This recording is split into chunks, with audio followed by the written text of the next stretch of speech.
difference sa isang traffic paint at sa mga ordinary paints? Napakalaki po. Number one, ang sasabihin ko muna, pinakamalaking difference nila is that merong reflectance ang traffic paint.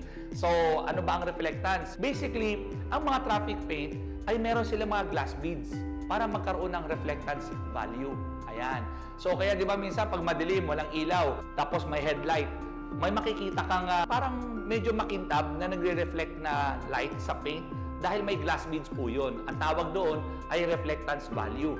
So, ano ba ang reflectance value na required ng DPWH? For white road marking ay 200 millicandela per square meter for 6 months. 150 millicandela naman per square meter after 12 months. Ang yellow road marking paint naman, ang requirement ay 100 millicandela per square meter after 6 months and 75 millicandela naman per square meter after 12 months. Dito gusto namin introduce si Build Right Type.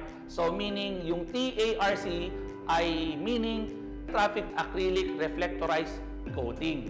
Ayan. So liquid type na siya. Yung glass beads naman, nasa loob na siya ng thermoplastic paint. Yung buong application mo, nandoon lahat ng glass beads. So after mo dinaanan, deterioration, after 1 year, nandoon pa rin yung glass beads hanggang maubos yung paint. Hindi tulad ng hot applied, nandoon lang sa taas.